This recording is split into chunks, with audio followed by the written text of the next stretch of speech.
Saudara, saudara sehat? Iya. Puji Tuhan. Yang mengatakan, ojo wedi, lek dadi putrane Gusti. Jangan takut kalau kita menjadi anak Tuhan. Kalau kita merasa takut, nah itu perlu dipertanyakan.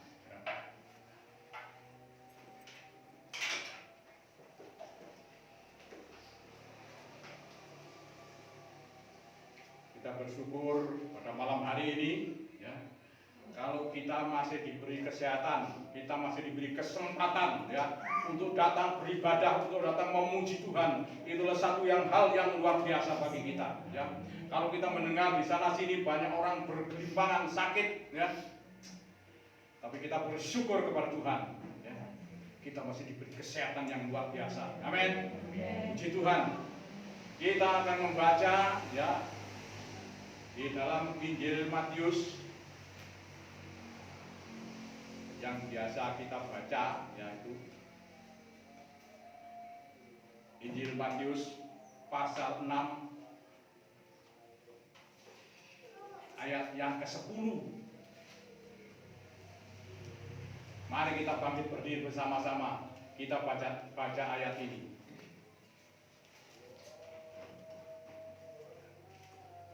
Hitungan ketiga, ya.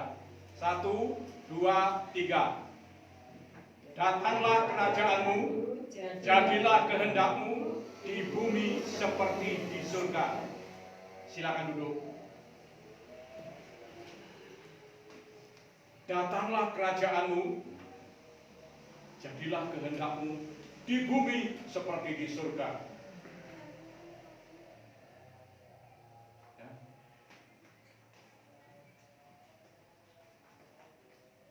Ini tentang doa yang diajarkan oleh Allah. Ya. Kerajaan Allah datang dalam setiap kehidupan kita. Ya.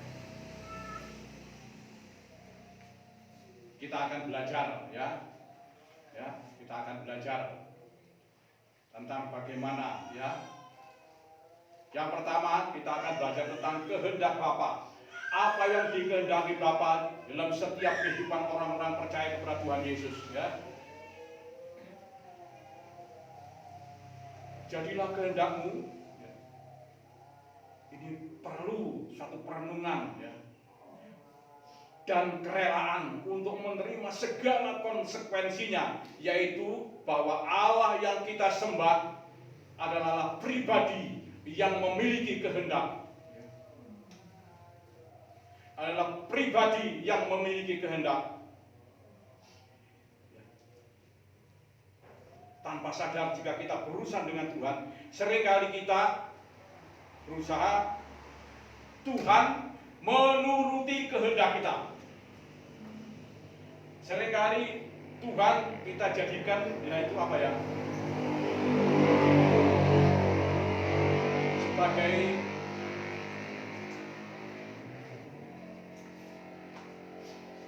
kalau kita memerlukan segala sesuatu, ya, seringkali kita tidak pernah memperdulikan, ya, tentang kehendak Bapa. Kita tidak pernah memperdulikan tentang kehendak Tuhan, ya. Seringkali kita menghendaki dari kehendak kita pribadi.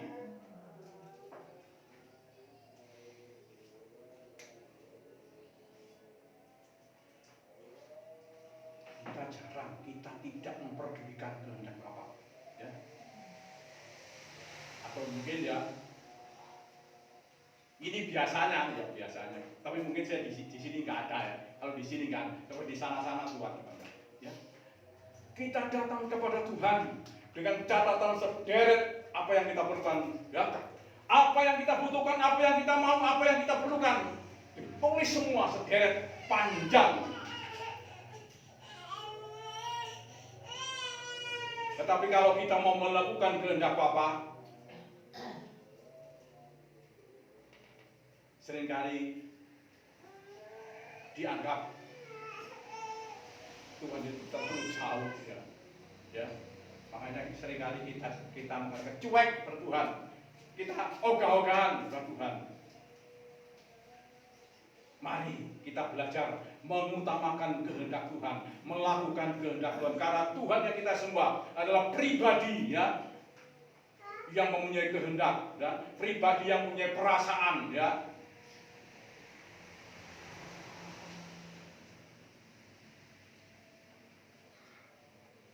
Seringkali kita memperhatikan, ya, katakan apa yang Tuhan kehendaki dalam setiap kehidupan kita.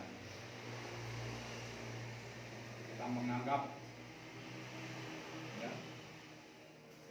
karena apa? Kita menganggap bahwa Tuhan itu terlalu jauh bagi kita. Padahal Tuhan yang kita sembah adalah Tuhan yang dekat dengan ciptaannya. Tuhan yang dekat dengan ciptaannya. Karena Bapak, Ibu, Saudara, dan saya, panjenengan lan kula sami diciptakan sesuai dengan gambar dan rencana. Ya. Karena Allah mempunyai tujuan-tujuan, mempunyai rencana-rencana yang indah dalam setiap kehidupan pribadi lepas pribadi. Ya. Coba ya kalau kita bayangkan ya, kita membaca di dalam kitab Kejadian bagaimana Allah menciptakan, ya, isi dunia ini, ya, dengan segala isinya, ya, menciptakan dunia ini dengan segala. Dia punya inspirasi, ya, punya inspirasi yang bagus sekali, ya, punya tujuan, ya, yang bagus. Ya. Karena apa? Karena Tuhan ingin mewujudkan gagasannya, ya, inspirasi dan prakarsanya. Karena kalau kita hidup sepotong umur kita, ya, umur kita antara 60, 70 sampai 80 tahun. Kalau kita bandingkan dengan sejarah dunia, kita harus mempersoalkan ini. Kita harus mempersoalkan ini. Apa yang Tuhan inginkan, ya. Tujuan-tujuan Tuhan dan rencana-rencana Tuhan di masa kita hidup, ya. Supaya kita bukan saja mengerti, tetapi kita boleh terlibat, dan jika kita mendapat kehormatan, kita dapat mewujudkan kehendak Tuhan, ya. Melakukan kehendak Tuhan. Banyak orang tidak mengerti hal ini, dan banyak pengajar tidak mengajar hal-hal yang dengan jelas. Kita harus menghayati, Dialah Allah yang dekat. Allah kita Allah yang dekat, bukan Allah yang jauh.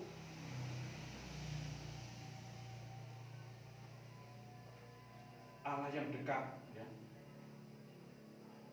Allah yang ingin, ya, menyatakan kehendaknya. Oleh sebab itu seringkali kita membayangkan, ya, bahwa Allah itu yang sangat jauh, pribadi yang jauh, ya, dan tidak berurusan dengan kita. Karena kita membayangkan dia jauh, makanya saya katakan tadi, kita cuek, ya, kita asal-asalan, Tuhanku si adoh, ya, gitu, ya.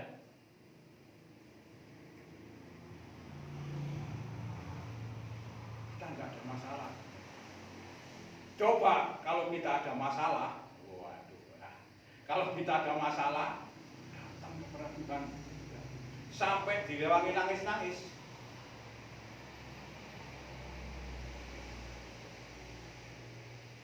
Karena apa?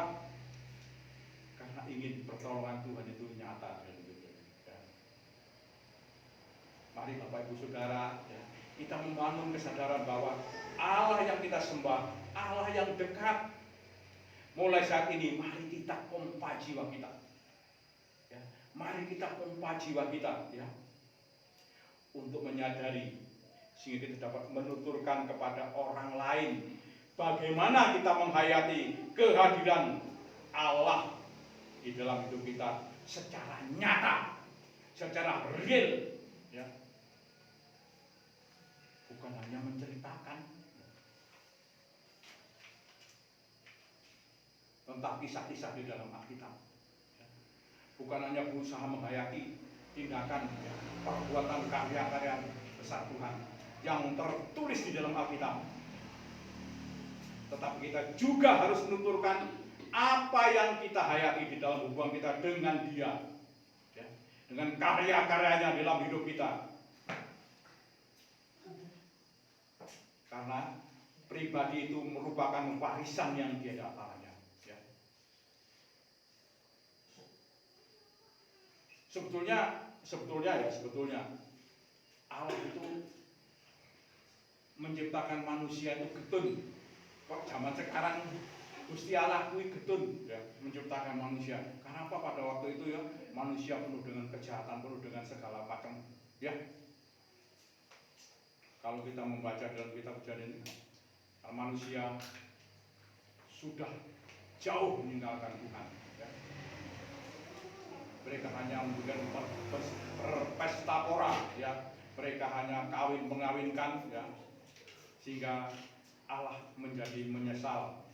Kalau kita baca dalam kitab Kejadian pasal 6 ayat yang kelima dan 6, ketika, ya, dilihat Tuhan bahwa kejahatan manusia besar di bumi dan bahwa segala kecenderungan hatinya selalu membuahkan kejahatan semata-mata, maka menyesallah Tuhan bahwa Ia telah menjadikan manusia di bumi dan hal itu memilukan hatinya.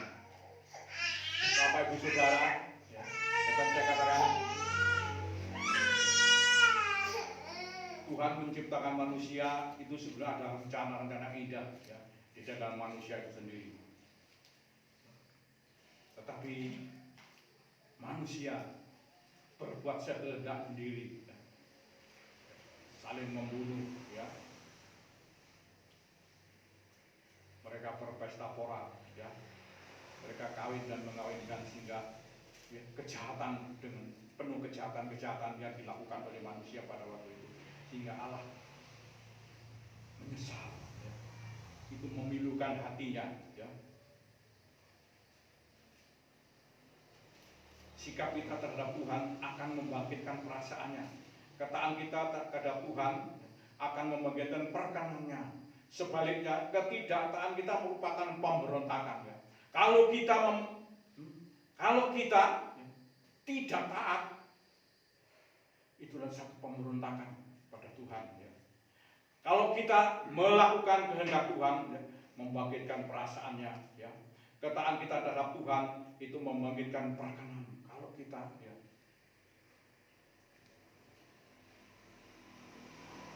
melakukan kehendak Tuhan akan membangkitkan perkenan. Sebaliknya, kalau kita tidak melakukan kehendak Tuhan, itulah satu pemberontakan, ya. Dan itu akan membangkitkan kemarahan dan duka cita Tuhan.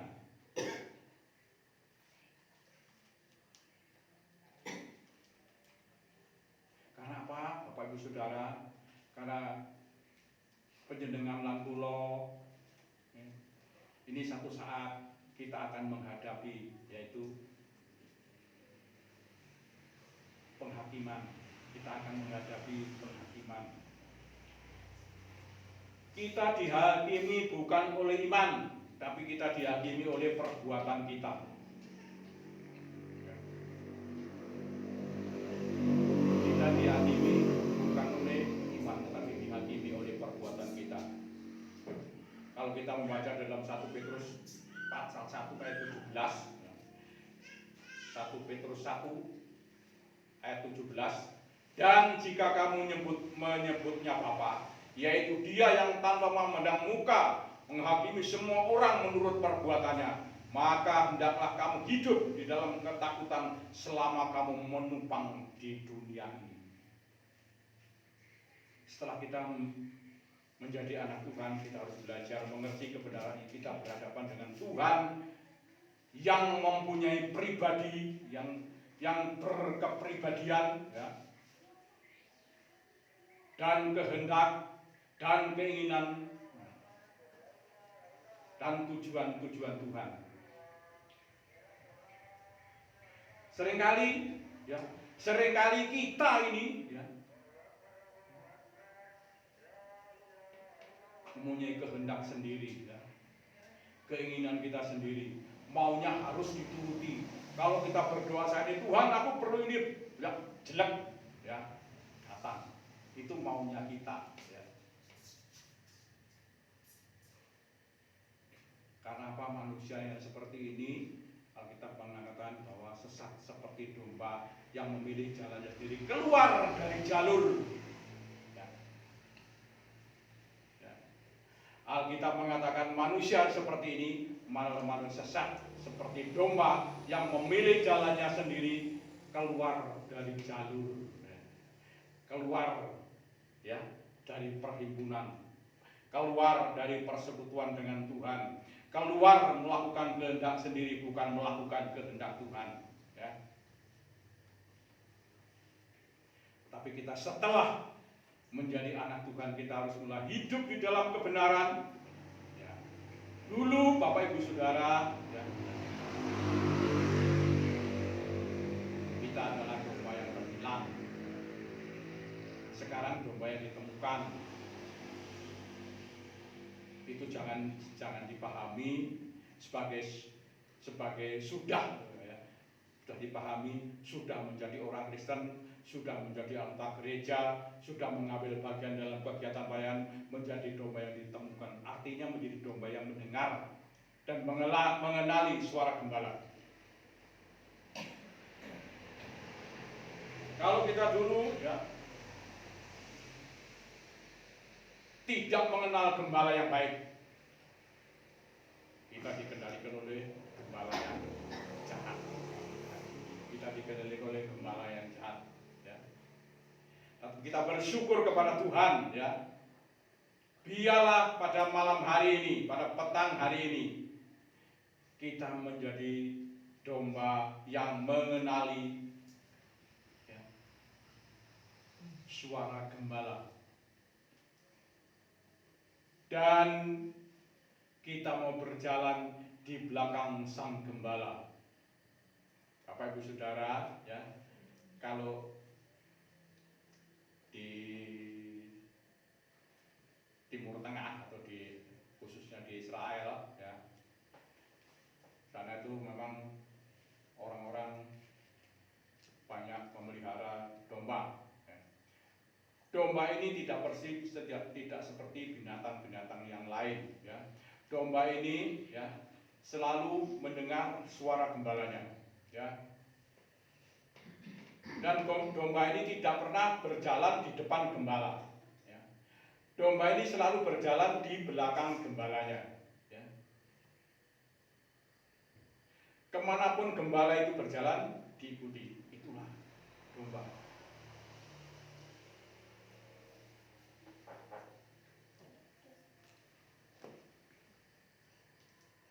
Domba adalah binatang yang saya katakan taat sekali dengan gembala ya. Selalu mendengar suara gembalanya ya.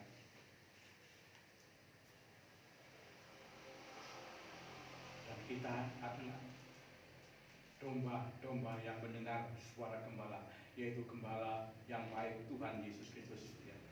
Biar Tuhan Yesus berjalan di depan, kita ada di belakang, mengikuti kehendak Tuhan ya, mengikuti ya kehendak Tuhan, apa yang Tuhan mau dalam setiap kehidupan. Dan di sanalah kita akan mengerti kehendak Tuhan ya. Makanya jadilah kehendakmu di bumi seperti di surga ya. Kita asal kehendaknya terlaksana seperti yang diteladankan oleh Tuhan Yesus ya. Tuhan Yesus memberikan teladan kepada kita ya. Melakukan kehendak Bapa. Kita juga harus belajar melakukan kehendak Bapa ya. Sampai Tuhan Yesus ya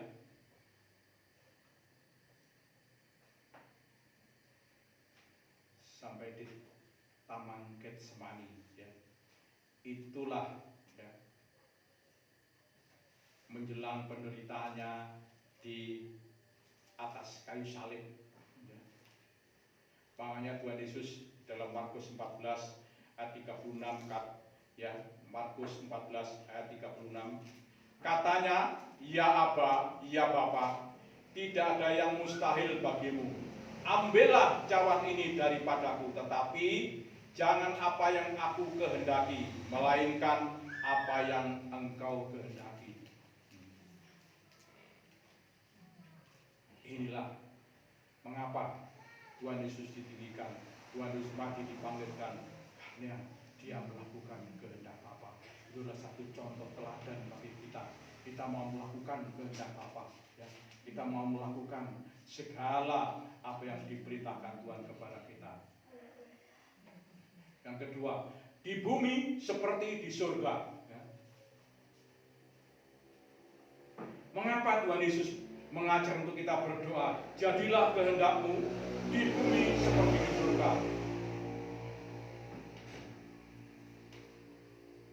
Kita harus mengerti bahwa surga, ya, bahwa surga adalah tempat Allah berdaulat penuh, ya, bahwa Tuhan berdaulat penuh, ya. Tempat kehendaknya harus diikuti, ya, secara mutlak, ya. Semua makhluk tunduk mutlak kepadanya. Maka dari itu ketika seorang pembawa terang memberontak, yaitu Lucifer, langsung dicampakkan, ya, ke dalam dunia ini, dibuang. Surga bukan tempatnya pemberontak. Surga bukan tempatnya oknum yang melawan Tuhan. Allah sungguh pada mulanya merancang bahwa bumi ini bisa menjadi surga bagi manusia. Itu rancangan Tuhan yang semula seperti itu, ya.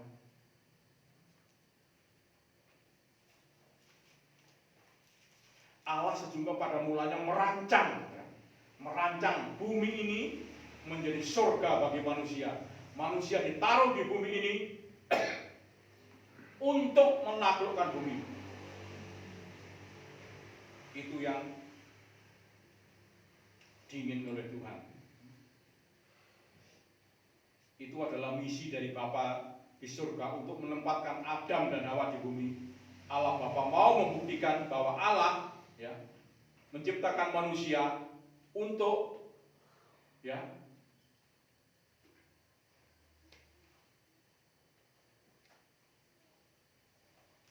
mengalahkan iblis, mengalahkan Lucifer. Itulah rencana Tuhan. Tetapi apa yang terjadi, saudara? Apa Bapak Ibu yang terjadi? Karena apa? Di dalam diri Allah ada suatu sistem yang teratur, dan Allah mempunyai penuh integritas dan tidak dapat melanggar integritasnya sendiri, ya. Allah tidak bisa melanggar, ya. Allah tidak bisa melanggar integritasnya. Maka Allah menciptakan manusia yang direncanakan untuk membuat iblis tidak berdaya. Sebab manusia melakukan dengan kepatuhan kepada Allah. Manusia pertama inilah harusnya mewujudkan kalimat doa Bapa kami yang berbunyi, ya, jadilah kehendakmu di bumi seperti di surga. Jadi kalau kita berbicara surga, jangan hanya berbicara soal lokus atau tempat kedudukan dari dimensi keruangan, tetapi bicara soal surga harus dipahami dari sudut pandang atmosfer kedaulatan yang harus dijunjung tinggi, dihargai, yaitu kedaulatan Allah. Di bumi seperti di surga, berarti bagaimana atmosfer surga itu dapat diwujudkan di bumi. Tetapi manusia pertama gagal, ya. Adam dan Hawa bukannya melawan iblis, malah justru mengikuti iblis, mengadopsi motif iblis, ya, ingin menyamai Tuhan, ya. Itulah salahnya Adam, tetapi mereka itulah pilihannya, itulah pilihan Adam. Jadi kita berkata jadilah kehendakmu di bumi seperti di surga, itu merupakan panggilan agar kedaulatan Allah dijunjung tinggi di bumi. Adam pertama gagal, ya, tetapi Adam yang kedua, Tuhan Yesus Kristus, ya, rencana Tuhan tidak pernah gagal. Karena rencana Tuhan tidak pernah gagal. Ya. Ia mengaruniakan anak yang tunggal turun ke bumi sebagai Adam yang kedua, yaitu Tuhan Yesus Kristus. Tuhan Yesus berhasil, ya.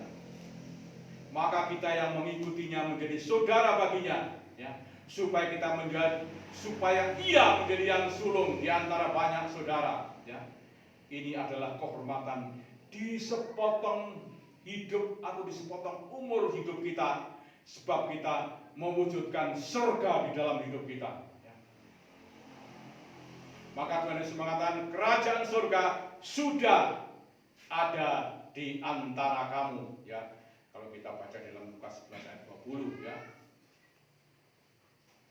Itu bukan lokus, bukan kedatangan secara fisik, melainkan suasana kedaulatan Allah yang di junjung tinggi. Tuhan Yesus telah meneladankan kita, menghadirkan suasana surga. Sekarang kita harus juga melakukan, ya. Kita harus juga melakukan. Kita harus belajar tunduk atas kedaulatan Tuhan dengan sukarela, tidak dengan paksaan, ya. Harus dengan sukacita mengakui bahwa kita tercipta hanya untuk Dia. Ya. Kita taat kepada kehendaknya bukan pula karena jika taat beroleh berkat, jika tidak kita beroleh laknat, ya. Itu dalam perjanjian lama, ya. Kita harus belajar bagaimana menghadirkan Allah sebagai Raja atas kehidupan kita, sehingga surga hadir dalam hidup kita. Bukan diukur dari berkat jasmani, ya. Bukan diukur kita mempunyai sesuatu yang dengan brand-brand yang luar biasa, ya. Kita tidak bisa dengan punya segala sesuatu yang mewah, ya. Tetapi, ya, Tuhan senang dengan keadaan kita yang melakukan kehendak-Nya. Walaupun tentu jika kita menyenangkan Tuhan, kita akan bahagia. Tuhan puas terlebih dulu. Kalau kita menyenangkan Tuhan lebih dahulu, ya. Kalau kita menyenangkan Tuhan terlebih dahulu, ya.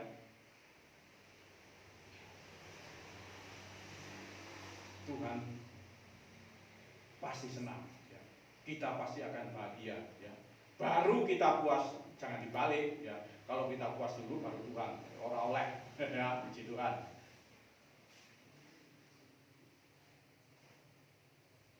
Kita harus menyerah diri, ya. Yang ketiga, menyerah diri. Jadilah kehendakmu di bumi seperti di surga adalah panggilan bagi manusia pertama yang gagal dipenuhi tetapi Tuhan Yesus memberikan teladan kepada kita dengan taat memastikan kehendak Bapa terjadi sampai Ia mati di atas kayu salib. Itulah yang diteladankan oleh Tuhan kepada kita. Yesus menang, kita pun harus menang seperti Dia, taat sampai mencurahkan darah. Ya. Makanya jadi Kristen tidak bisa kehidupan sambilan. Hidup kita ini hanya untuk melakukan kehendak Allah, yang lain sambilan, ya. Yang lain sambilan. Apabila kita berani menjadikan yang lain sambilan, semuanya itu akan ditambahkan kepadamu, ya. Semua akan ditambahkan kepada kita. Matius 6 ayat 33 mengatakan, ya. Kalau semua, ya, kita anggap sambilan, kita melakukan kehendak Bapa, semuanya akan ditambahkan kepadamu, ya. Seperti Kristus bergumul mengalah kehendaknya sendiri untuk melakukan kehendak Bapa di taman Getsemani. Setiap kita harus, ya, masuk taman Getsemani, ya, yang artinya tempat permukaan, ya. Tempat permukaan kita adalah dunia ini. Jadi kita selama hidup di dunia mengalami permukaan, ya, tetap kita tidak menyesal karena kita akan menerima dunia yang lain, yaitu di langit baru, bumi baru, kerajaan surga. Amin. Puji Tuhan.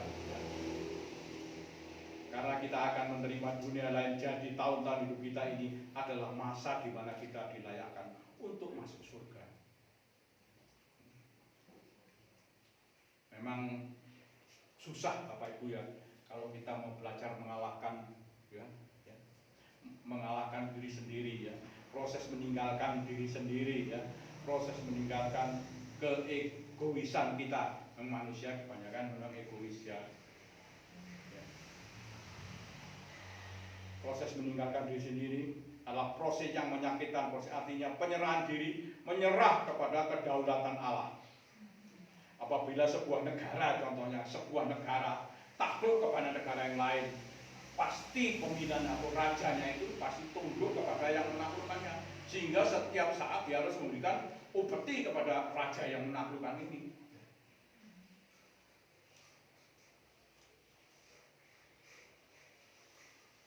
Makanya kita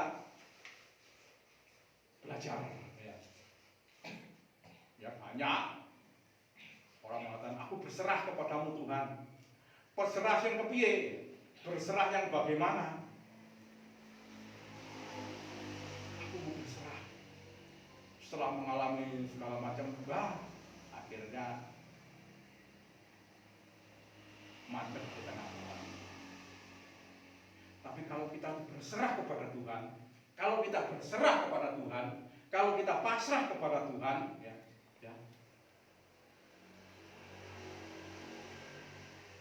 Kalau kita seumpama ya, kalau kita bisa memukul kepada sesama kita, tapi kita tidak memukul, kita bisa menyontek, ya, tetapi kita tidak menyontek. Ketika kita bisa korupsi, tetapi tidak korupsi, ini baru penyerahan diri. Ya. Ini baru penyerahan diri. Pada akhirnya tidak ada masalah apapun ya. Kedan kita karena kita sudah di surga. Seorang Kristen yang sudah mengerti akan kebenaran ini di tengah hiruk-pikuk dunia ini, yang tetap merasakan damai sejahtera oleh Roh Kudus. Kita harus membiasakan diri.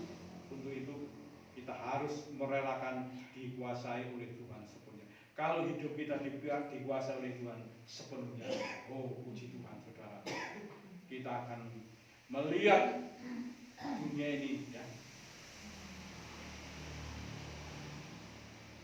seperti tidak ada apa-apanya. Saudara, kalau kita penyerahan diri itu luar biasa ya.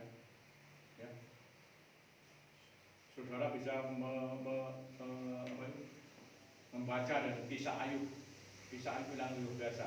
Ayub adalah orang yang saleh ya, orang yang saleh Ayub itu ya. Orang saleh, orang benar ya. Tetapi apa? Itu benar ya. Secara agama. Ya. Sampai Ayub itu Sampai Ayub itu diproses sedemikian rupa. Ya. Ayub aja, ya mungkin waktu itu dia, Tuhan, aku sudah melakukan yang benar sesuai kehendak-Mu. Aku sudah melakukan ini, melakukan itu. Tapi gini kok terjadi dalam kehidupan keluargaku, di dalam rumah tanggaku. Ya. Itu mungkin Ayub seperti itu, mungkin dia seperti itu. Ya. Tuhan, aku nggak tahan, aku nggak kuat Tuhan. Sehingga apa saudaraku? Istrinya dia mengutuk, udah kutuknya ya Tuhan, lalu mati. Ayub itu hidup ya, Ayub itu hidup, berusaha hidup saleh. Ayub itu berusaha hidup saleh, menjauhi kejahatan. Ya. Anak-anaknya dilindungi dengan selalu mempersembahkan korban bakaran. Ayub model seperti ini, Ayub sebenarnya sedang berdagang dengan Tuhan. Itulah agama. Seperti agama-agama lain di bumi ini, tetapi manakala Tuhan meremukkan semua konsep agama, apalagi 3 agamawan yaitu sahabat Ayub datang mempersalahkan Ayub, teori agamanya, kalau kamu tidak salah, tidak mungkin kamu mengalami hal ini. Nah, inilah tuduhan ya. Kalau kamu tidak salah, Tidak mungkin kamu mengalami hal ini. Itu adalah secara agamawi. Tetapi Bapak Ibu Saudara yang kasih dalam nama Yesus, secara agama, Ayub 100 nilainya. Tetapi secara kebenaran, ia belum sempurna. Makanya Allah membawa Ayub ke ranah kebenaran ini, diremukkannya, dan Ayub pun lulus. Akhirnya ia menjadi, persoalan adalah siapa yang memegang kendali hidup? Siapa yang memegang kendali hidup? Dirinya atau Tuhan? Dengan korban-korban persembahan, Ayub berusaha memegang kendali. Tapi setelah diremukkan, alhasil ia mengembalikan kendali hidupnya kepada Tuhan. Bapak Ibu Saudara, dialah pada malam hari ini. Kita mau supaya hidup kita ini, supaya hidup kita itu dikendalikan senantiasa oleh Tuhan. Kita jangan melakukan kehendak kita sendiri. Kita mau berjalan, menuruti kehendak Tuhan. Kita mau melakukan rencana-rencana Tuhan dalam hidup kita. Karena Tuhan yang kita sembah, Tuhan yang punya perasaan, yang punya kehendak. Ini yang harus kita lakukan. Mari kita belajar bersama-sama, kita melakukan kehendak Bapa, kita melakukan kehendak Tuhan dalam setiap hidup. Kita menghadirkan kerajaan surga di dalam hidup kita. Supaya apa? Kita boleh melihat dunia ini yang semakin jahat ini, tetapi kita tetap memandang kepada Tuhan yang luar biasa. Puji Tuhan, firman Tuhan sampai di sini menjadi berkat. Nanti kita sambung lain kali. Kita bersyukur. Kita akan menyanyikan satu pujian, mungkin sudah lama pujian ini ya. Janjimu seperti fajar pagi hari. Mungkin Bapak Ibu masih ingat pujian ini ya. Saya lupa ingat.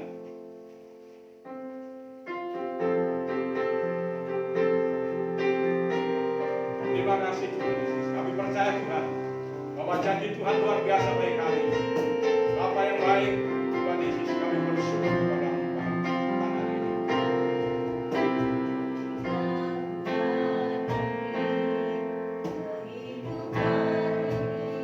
Terima kasih Tuhan Yesus.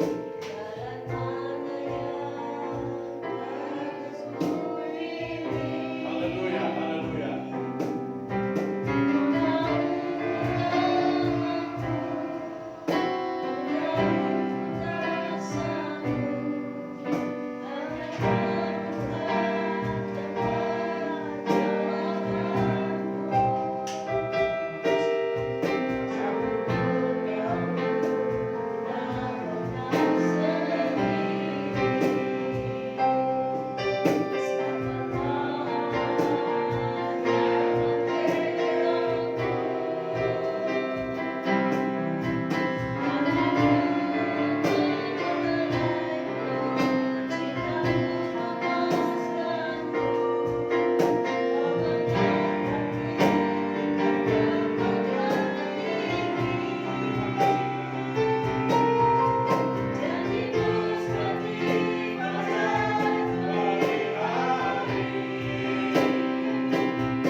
Janjimu yang luar biasa.